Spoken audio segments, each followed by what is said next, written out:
Alright, so I've been debating making this video for a couple months now, well, for the past year. Part of the reason for my hesitation is that this is a video, this is a story that comes from a time that was kind of one of my darker periods. It was a very stressful time for me, very emotional for a number of reasons.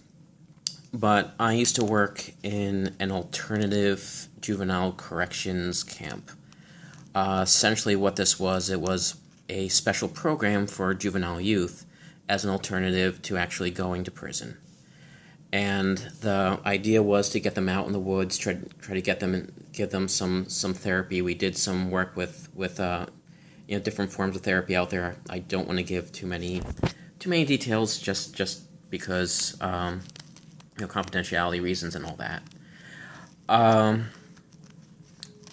One of the things, I was technically paid to be, they called me a professional parent. I essentially was a jailer for kids. Again, now you can start to see why this is kind of one of the times of my life I don't enjoy talking about. Part of what we were supposed to do is that if a kid got out of line, we were supposed to restrain them. We were taught to do restraints, physical restraints. I do take pride in the fact that that in all the restraints I had to do, not one of these youths was ever injured. I did it strictly by the book. I was complimented left and right. Part of that was I did have a background in martial arts, so I knew how not to hurt a person. And like I said, I'm very proud of the fact that not one of these youths was ever hurt when I was doing a restraint with them. That being said, I hated doing restraints. It just seemed wrong to me to be perpetually in a state of trying to drop a kid who was, half my age. It just was not right. It did not sit right with me. So because of that, I did everything I could not to do a restraint while still enforcing the rules, and that's very important. So I mastered de-escalation techniques. These are techniques where you walk into a situation where problems are going on, and you cool down everybody so that people start to self-regulate again. It's talking a person down instead of physically putting the person down. And I feel that I did excel at these techniques. Now, they weren't always 100% effective. There were times when, again, I did then have to resort to restraining the kid, and I just hated doing that. And truth is, my hatred of doing these restraints is part of the reason why no kid ever got injured. One of the first lessons they taught us at this camp in terms of de-escalation is the concept of respect. That when it comes to the environments a lot of these kids come from, respect is the live or die requirement, and if they feel they're not respected, they feel they're actually threatened, and so they react that way. So respect was one of the major things I would do and show in order to maintain compliance with the kids.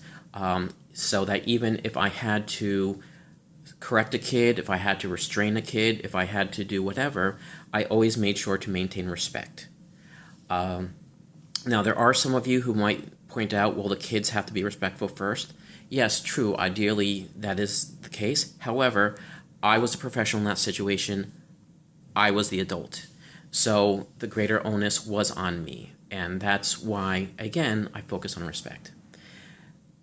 And this was something I built in all my non-disciplinary activities. If I wasn't, responding to a situation, I was interacting with the kids. I was doing activities with them. I was taking them on hikes. I was teaching them new things. Well, the story I want to tell brings this all to a head. There was a school at the camp I worked for, and we had to monitor the kids in the school to make sure they weren't misbehaving, fighting, that sort of thing. There was an incident where one of the youths had ratted out another youth for owning cigarettes. Cigarettes were contraband. I mean, they were all under 18, so they shouldn't have been smoking anyways, but there was a contraband cigarette trade in this juvenile camp. Well, the one youth got ratted out for having cigarettes, and he then went to the kid who ratted him out and started just swinging at him, punching him, attacking him. My response, I was the one right there. My response didn't even hesitate, was to get in between them. I then isolated the aggressing youth by basically, he was near a rail, so I put one hand on one rail on one side, one rail on the other hand on the other side. Didn't even have to touch the aggressing youth. Now this youth, he was screaming, he was yelling, he was pointing, he was threatening the kid behind me, swearing up and down. The one thing he didn't do was he didn't try to push through me, punch me, or even slip under me. He sat there and he just yelled until he calmed down. Later on that day, after everything was calmed, after all the incident reports were written up, this youth walked up to me and said, I just want to let you know, the aggressing youth walked up to me and said, I just want to let you know the only reason I did not hit you was because I respect you.